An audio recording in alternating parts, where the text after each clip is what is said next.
Hey guys, it's Roxanne Lynch from roxannelynch.com. Hey, I wanted to pop into your world today and I really wanted to talk about how to work smarter in our day in our business and not harder, okay?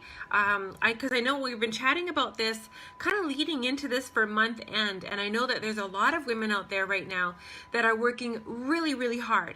But I also want to add some insights of how to work smarter within your day.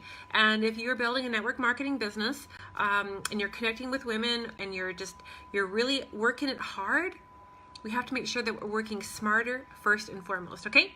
So, and this is what I love to do. I love to pop into your world, you know, share some insights, give some different perspectives, add some tips and tricks with my personality and my learning style, so then you guys can get some more traction within your businesses, get some more beloved results, just more joy and more sunshine. I know that is out there and available for us all, because this is what I love to do. So first of all, remembering, I was doing some reflection, and this is the very first tip I want to give you guys. Reflection is to take some moment of reflection of what is going on in your day, okay? And, you know, if you're a morning person, maybe you're going to want to do that in the morning, quietly, before you open up your phone, before you open up the computer or laptop or iPad, you know. And if you're a night owl, then maybe do it in the evening. If you have kids, wait till they go to bed. If you have a spouse, you know, make sure that they're happy and they're watching a football game or something like that. But have a pocket of time when you're just reflecting of what went through your day, okay? That is the very first tip, okay? Because I remember back in 2013, probably a lot of 2014, and if I'm honest, probably even parts of 2015, where I was lacking direction in my business, I was lacking skills in my business, I was lacking knowledge in my business, and I certainly wasn't doing much reflection, okay? So, you know, I was doing a lot of passive marketing where I would just post and pray. You know, that was my that was my method, okay? That's what I was doing. I was doing a lot of posting, and I was posting everywhere, like in all the salesy groups, and, you know, on my business, on my personal page. At that time, I didn't even have a business page, and I didn't even know we're not supposed to do business technically on our profile. But I was doing a lot of posting and a lot of praying, okay, and it wasn't working. So when I was lacking direction, skills, and knowledge, and I wasn't taking the time to do some reflection, of course my business was suffering, and I was suffering as a woman, and because I have a big heart, and I love to pour into other people, I love to help people. I thought that this was something that was going to work for me, but I then started having a lot of self-doubts because I didn't have two circles, okay? So the two circles I was missing was my circle of support, which would include, you know, support as in how to do things on Facebook, on social media, you know, the right training, you know, being able to have the right activities within my day with, you know, looking at my actions of what was going on. I didn't have that support. I didn't have an upline that was actually able to guide me of how I should be working my business on social media. You know, and specifically, as you guys know, I absolutely love Facebook, even though I do have a YouTube channel. But my main love is Facebook. So I didn't have that one circle for my success. And, you know, the second circle that I was missing was my circle of emotional need, okay? So my first was support, which included how-tos and trainings and direction and guidance activities. And the second was emotional. So I didn't have, you know, sometimes women, whether we like it or not, sometimes we need a kick in the butt. Okay, we need that emotional kick in the butt. Sometimes we need that emotional hug. Sometimes we need that emotional shoulder to cry on and to vent. You know, we just need an ear. We need a safe ear. I didn't have that emotional support of the guidance to get the right self-development, to pour more into me so I could pour more into other people. The more I was helping me grow myself and my business, the more I can help other women grow themselves and their business and give them some insights, you know, of really what's going on out there. So, because I absolutely had fallen in love with the culture and the sisterhood. I loved, at one time, the products of my first company until they changed the ingredients and they stopped working for me. So I found another company that I decided I was going to fall in love with.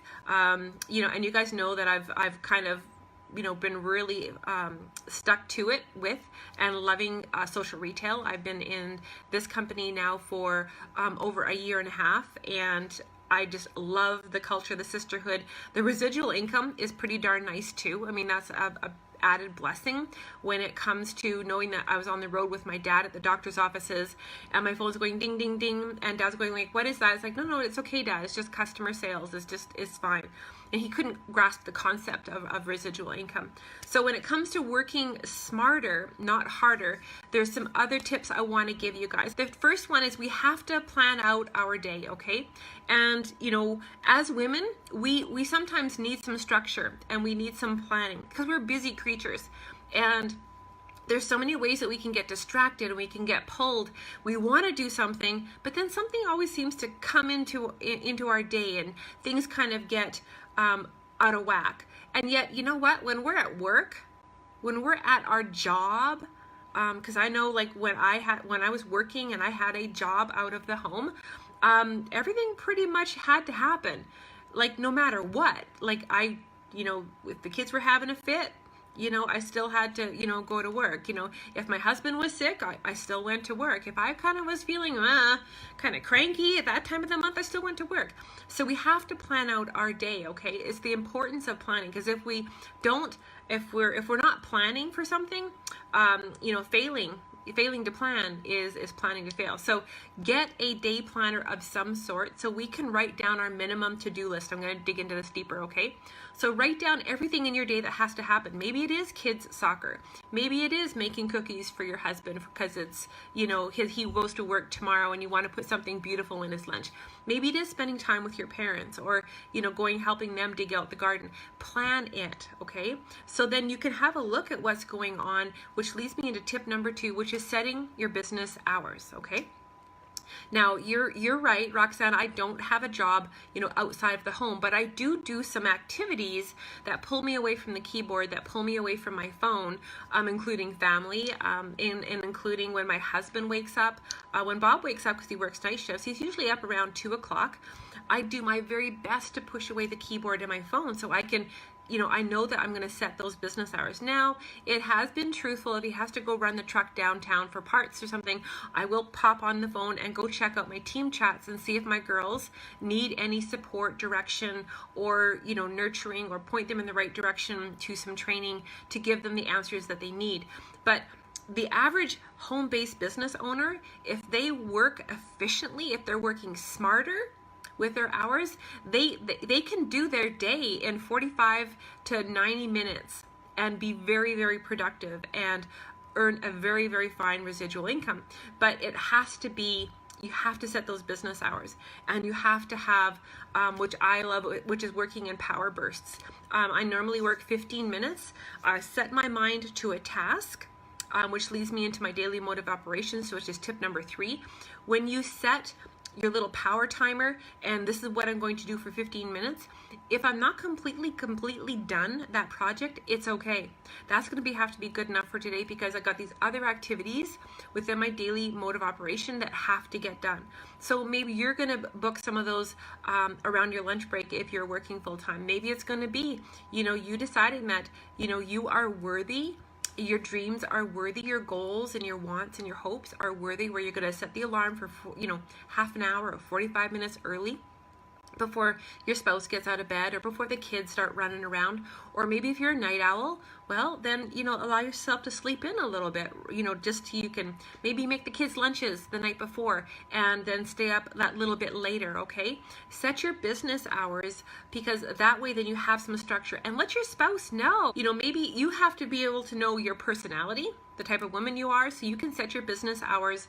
And then, of course, making sure that you're pairing that with a daily method of operations. And because we are creatures of habit, once you start crafting your daily method of operation, are they really effective? Like, if what you're doing online, is it giving you the results that you want? I know my mom was asking me the other day, well, you know, so how's your little sister doing? You know, when you were on Facebook, you know, how's she doing? I was like, Mom, I said, I don't look at my little sister's profile, but, you know, once a week. And she goes, what do you mean? I said, well, I don't use Facebook like the average person uses Facebook. You know, I do admit, okay, I confess, there has been times when the really cute funny cat videos will get my attention, or the puppy videos. Okay, I'm a sucker for puppies and cats, because my Bob and I don't have pets. He calls me that, I'm the shedder in the household, so we don't need pets. So I do get distracted sometimes by the pet videos, but for the most part, I do not mindlessly, endlessly just scroll Facebook for nothing, okay? I have a purpose, I have an intent, I have an activity, and I have an expected result, okay, of what I'm doing.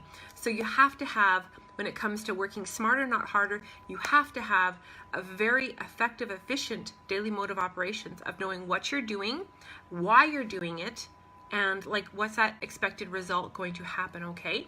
So, maybe your daily method of operation is, meeting three new people per day on Facebook, connecting with 5 old friends, reaching out and connecting to a couple new prospects, having a 1 team member call per day, some fresh follow-ups of just some great conversations, building that relationship, building that rapport, okay? Going into Facebook memories and re-engaging on who you made friends with last year. Are they going to be part of your circle or not? All of those things will create those habits that are going to create that ability for you to have more success in your business and more productivity in your day, and more successful. So tip number 4, which is exposures. We have to talk to more people. No matter what, we have to talk to more people. How many people every day are you exposing to your business opportunity, your product, or your services? Okay, you have to have a number.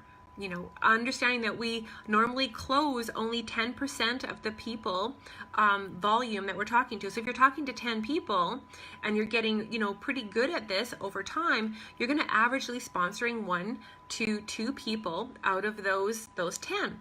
10% is what they're saying. Even some of the experts, are usually not more than 15%. So if you're only talking to 10 people, good conversations, exposing them, your closing rate is likely only 1 person per week. And then there's attrition, and then they go ghost mode. So we have to be building conversations and exposures every single day. If we're doing that daily, there's almost 100% no way that we can fail within this industry, okay? Especially if you're doing the very first tip that I shared with you, which is reflection, okay?